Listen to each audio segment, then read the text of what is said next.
Okay, hi everyone. Sorry I couldn't be on camera with you today. I'm having some internet difficulties with my video feed, but hopefully you can hear me okay.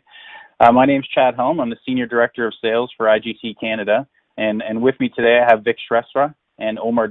Vik is our Senior Director of IGT Play Sports, and Omer is the CEO of SportsIQ. One of the hot topics in Canada right now is sports betting, and in particular sports books. And what we're going to do today is just discuss a little bit about what this means to Canada. So across Canada, we've got a number of casinos and gaming centers. We've got VLTs and sports bars, restaurants, hotels. Some of these sites are quite large. There are 3,000 machines. Some of them are quite small. They could be less than 50 machines. And one of the questions we've been getting a lot from our operators is what are some of the important things to be aware of, knowing that each site is unique? And when you're setting up your space for your sports book, how big should it be? So Vik, maybe I'll toss that one to you. Thanks, Chad. And that's a great question. So the first part is, while we're seeing a lot of success in the U.S. market, especially outside Nevada, which is a very established market, is turning oftentimes F&B sports bar type locations into the sports books. And so the reason why these are being very successful in terms of revenue as well as in terms of patron experience is because you're taking a known environment and make it into a sports betting environment. So there's oftentimes a focus on self-service betting technology such as kiosks to supplement the overall sportsbook experience. And so in locations where that's not possible, or if there's a casino environment and actual space wants to be allocated towards a physical sportsbook build out, an alternate solution is also just, hey, evaluate how much revenue you think you might be able to generate. An often cited figure is about 3 to 5% of casino gaming revenue being sports betting revenue. And so you can figure out your budgets and how much you want to allocate in terms of space as well as resources to building a sports book. Now, in non-gaming environments such as convenience stores, the key thing is a sports book doesn't actually have to be built out. There can just be a focus on self-service, so having a few kiosks placed in terms of what makes sense for the actual property. And so really having that focus on how do I understand my budgets? How do I understand how much revenue I'm going to generate? And that's the key goal. And so when you think about space, always have the budgets and revenues in mind, and then you can allocate accordingly. Yeah, that's interesting, and I know it's sports betting itself is not new to Canada, but the single event sports wagering law that's looking to be passed here would be. And I guess when you mentioned the kiosks and you mentioned the different size of the setups, when most of these venues may not have sports betting experts on site. So how does a site engage and educate patrons on how to even place the wagers at these kiosks and understanding what some of those betting options are, and what are we seeing elsewhere that they're doing to combat this? Vik, maybe I'll stick with you on this. Absolutely, and another great question. And so in terms of single game legalization, it creates so many more betting options for patrons, and ultimately it creates a fantastic betting product. And so the key thing is that terminology needs to be understood. And so it starts from the operator perspective, who's actually going to be having the patron touch points. And so making sure that everybody who's working on the sportsbook operations side knows exactly what they're getting into. So spending time on the training and really focusing on understanding the various terminology for all the new betting types that are going to become available to patrons. That's step one.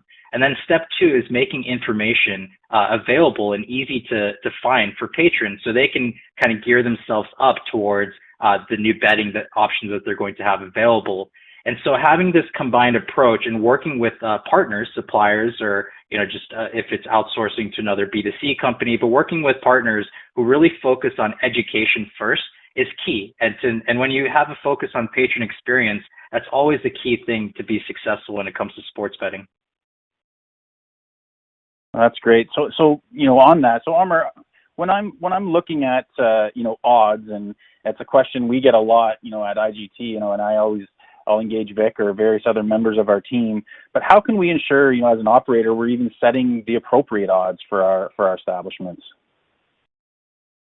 Yeah, listen, I think it's important to recognize that even though the final product seems pretty seamless, the act of actually setting odds and odds of origination is not a trivial task, especially when you start looking at live odds where the model quality really begins to degrade as a result of latency and data quality issues and one of the hottest things that we're noticing, at least in the US right now, is betting on player performances and not having a lot of capabilities with respect to picking up quickly on player injuries or lineups really would have an impact on an operator's profitability. So because it's not a trivial task, you really have one of two options. If you have the in-house capabilities, the mathematical capabilities and the technology capabilities to do it yourself, then you could try to do it yourself. And you have to remember that every sport is completely different with respect to the modeling that goes into it.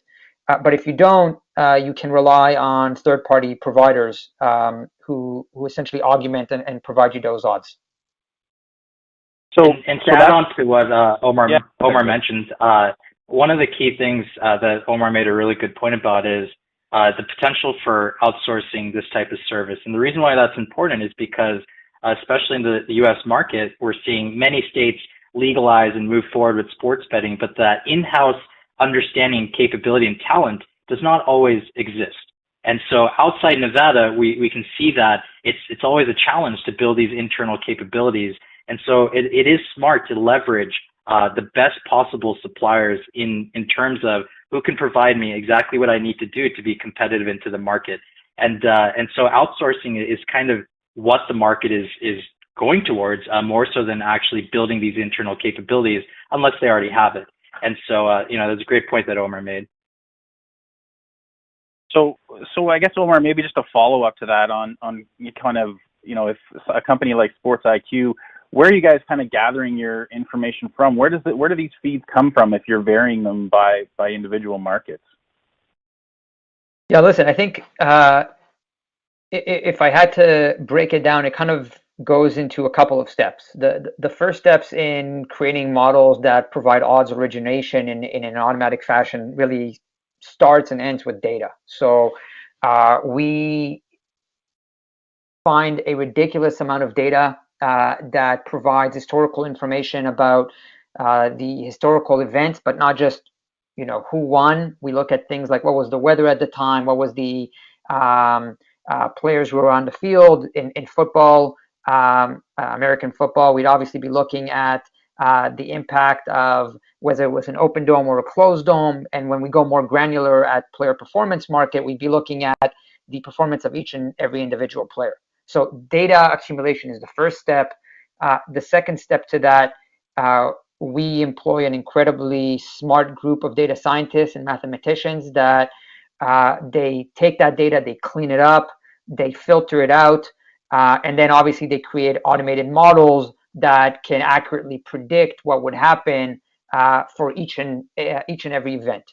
And then the third stage to that is where technology comes in, which is really the plumbing.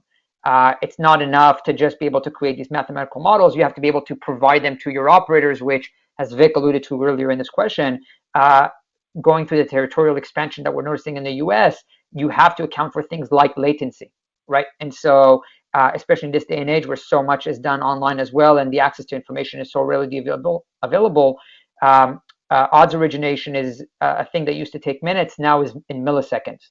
And so leveraging high quality technology to facilitate low latency solution and to leverage automation in order to reduce human error is really kind of the steps in terms of how we do it, and really to increase profitability for operators at the end of the day. Yeah, that's interesting. You talk about latency, Omer, and I guess one of the things that I maybe follow up with you on is, we've had a lot of discussions about in-game betting and live odds. Maybe for those who don't know and who maybe are kind of new to sports betting, a brief overview of what that means, of what it is, and then why is that important to operators? Yeah, it's an excellent question. I think there's two types of betting that you can think about it in terms of the format of how you engage with sports generally. There's pre-game or pre-match, meaning you're betting on odds before the game ever went live. And then you have live or in-play betting, which is bets that you're able to place while the match is actually being played. I think that the reason we're seeing a lot of conversation about this today is really for two reasons. First of all, if you look at sports betting as an extension of the overall sports entertainment experience, it's incredibly exciting to be a sport fan and engage with the event while it's happening in real time. And so if you think about it from that standpoint, that's the reason in play is a hot topic. And it's also a hot topic because if we look at the differences between the US and more mature markets like Europe, about 25% of current betting is done in play in the US today, whereas in Europe, which is a more mature market, we're seeing 75 to 80% of bets done in play.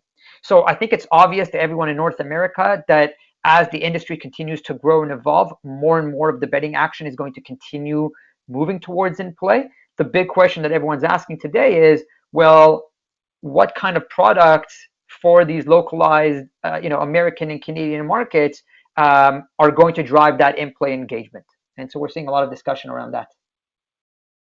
That's interesting, the shift in play from in-game versus, pre-game and a little bit of pre-planning when betting.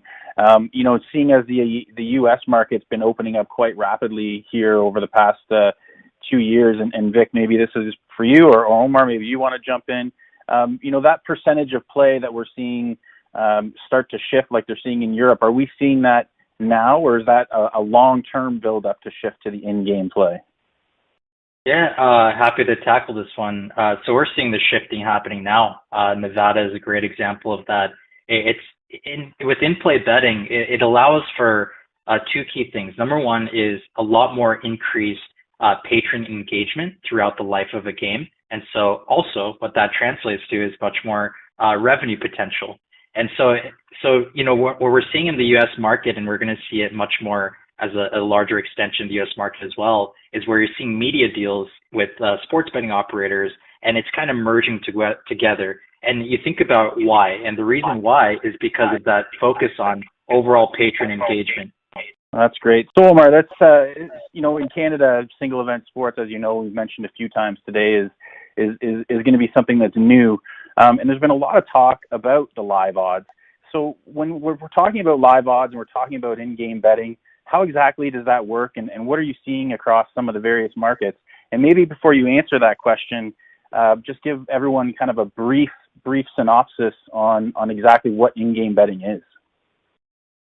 Yeah, so if you think about sports betting as an extension of the overall fan engagement experience, pre-match odds really deal with the opportunity to be able to bet on a game before the game ever starts. And in-play odds talk about the odds that power the betting experience during the game so that you can place a bet while the game is happening in real time.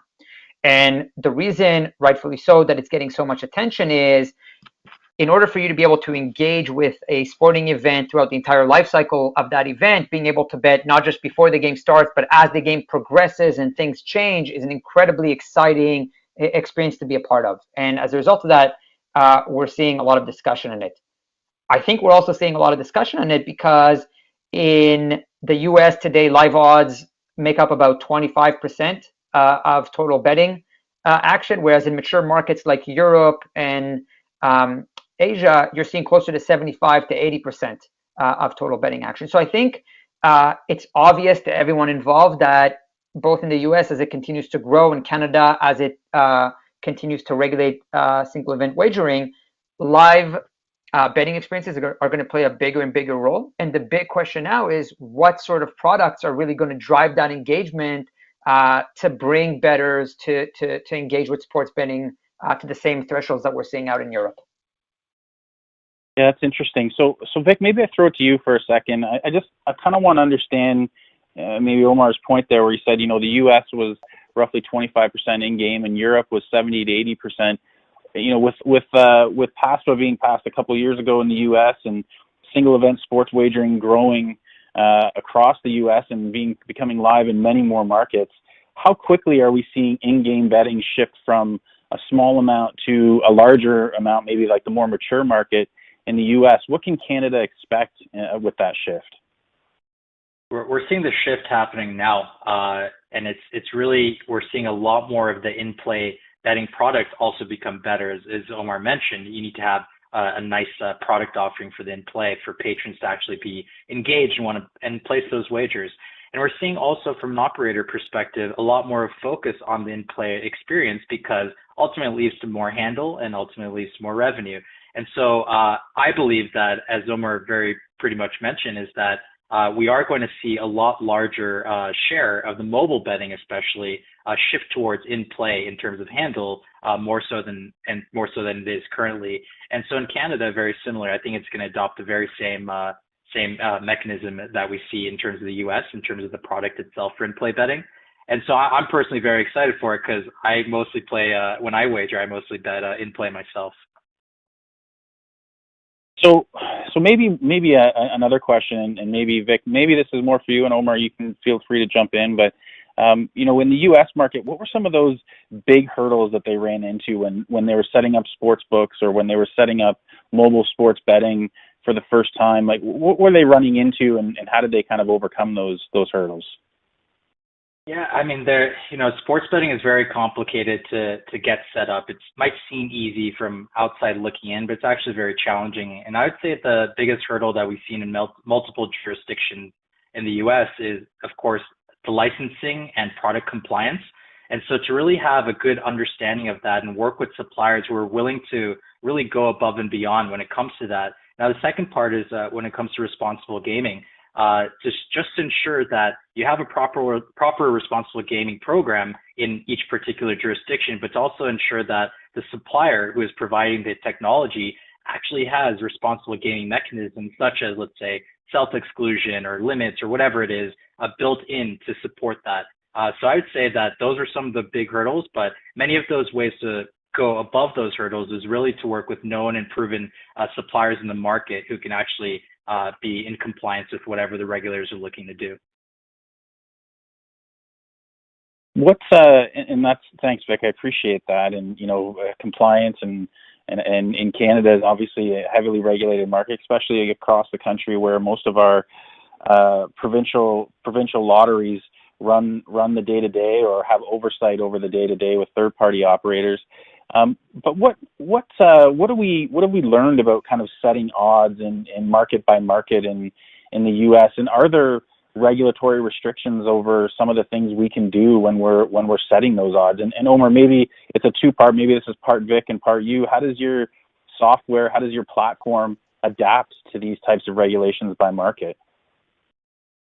Yeah, look, it's a really interesting point because to jump into Vik's last point about the biggest hurdles that we've seen, I think if you look at what happened in the first 3 years since PASTA got repealed in the United States, it was really about market access deals. And as a result of that, the productization of sport books was really secondary to the regulatory requirements of actually getting a sport book live.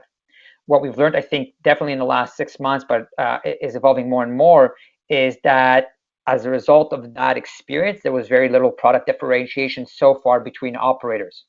And we're seeing a shift now where operators who are thinking about, well, how can I win in my specific state or my specific geography against my competitors, we're really getting to a point where product differentiation and product personalization is becoming a lot more important. How are odds set differently in different states? Today, there are some minutiae about the things that are legal or not legal. I believe in certain geographies in the United States, for example, betting on player performance for college sports is not legal. But in Europe, each country has different rules. I know in France, for example, you're only allowed to bet the over and not the under. I don't think that North America has that same level of regulatory requirement. I think, and Vik, correct me if I'm wrong here, but from what I know, it's been mostly limited to maintaining the integrity of the games depending on the state that the operator is in. Is that correct? Right, and that's exactly correct. And so some jurisdictions have, let's say, not allowed for betting on college teams in a particular state. And so on a jurisdiction by jurisdiction basis, there could be differences.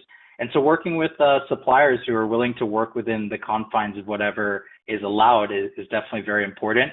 But I also want to mention about odds.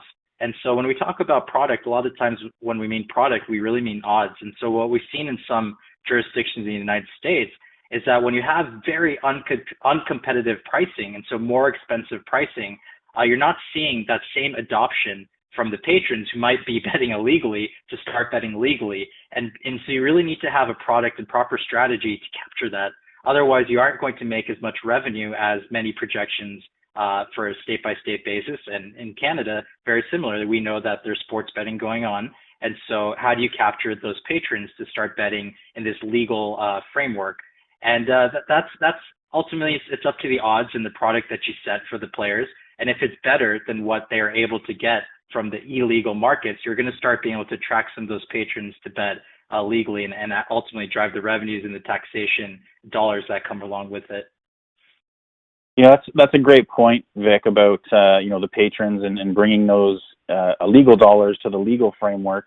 A quick question that came to mind while you were talking there was around currently what we do in Canada, which we have a lot of, we have parlay wagering, and we have to bet on 2 or more events in order to bet on anything. Does your platforms that you guys are talking about today, or what you're seeing around the globe, do you still see people once single event sports wagering becomes approved? Do you still see them doing the parlays, and is that a big piece of the business? What size of business is parlay wagering after something like this comes in? For sure. And maybe I can talk about this. Oh yeah, sure. Yeah, My fault. I should have thrown it to one of you first. Let's start with Omer, and then I'll go to Vik. That's my fault. Yeah, no, Vik, I think you'd have some more kind of context into this from all the operators you guys are working with. But from what we've seen and what we know, parlay today, I believe, is, if you look at total handles, probably, if you think about sports, I think, NFL is king, NBA is second, MLB is third, and then parlays come in with respect to how much handle they're getting. And I think that what we're seeing is that parlays in the United States are growing with respect to the percent of handle that they're currently getting. And I think the reason for that is it's an incredibly exciting and engaging product. It was a really innovative way to think about, well, how can I create content that creates an excitement around betting on multiple things that are happening at the same time. I think we'll continue to see that increase with things like Bet Builder or Pick Your Own Line, everything that provides you the opportunity, coming back to Vik's point, where you're able to customize your own bet rather than just going in and saying, yes, I believe the Lakers are going to win against the Raptors today. Maybe that's not a popular opinion to say in Canada, but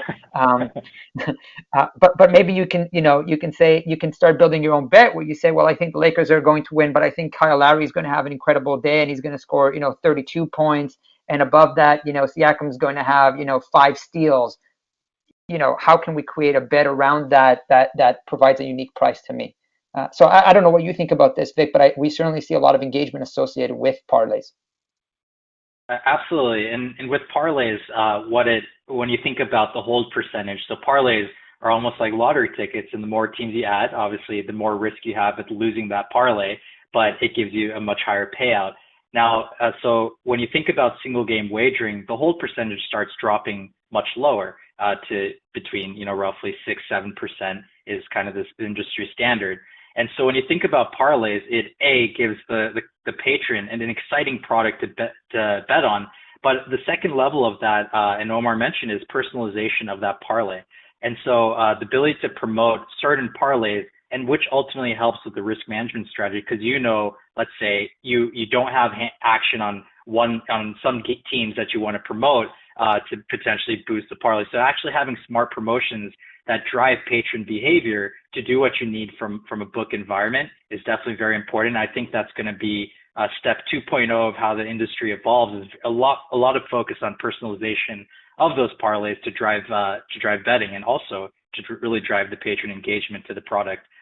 So yeah, happy. I'm personally very, very excited to see that as well. Yeah, go ahead, Omer.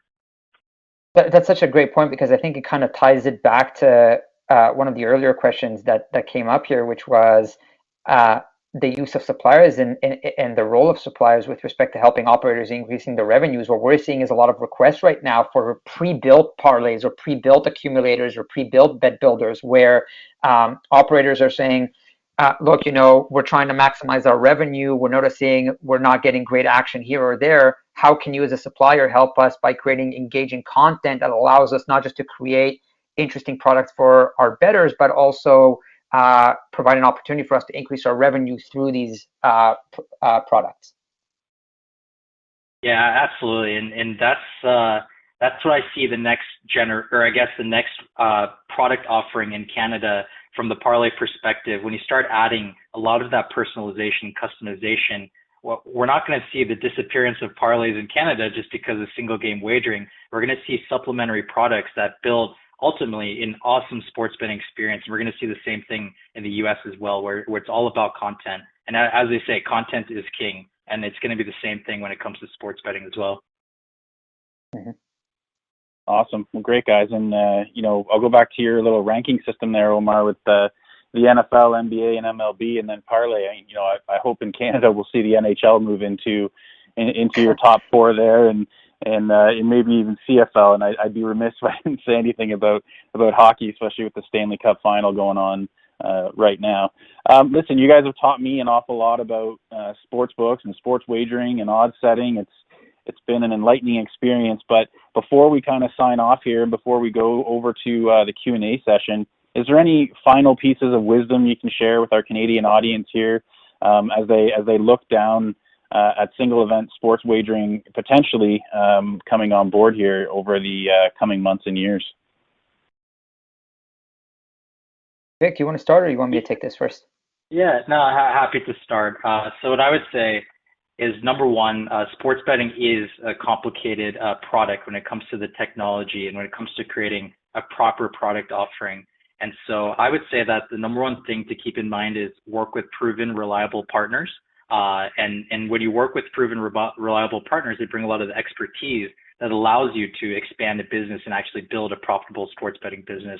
So that's my final 2 words, and appreciate everybody's time as well. Awesome. Omar?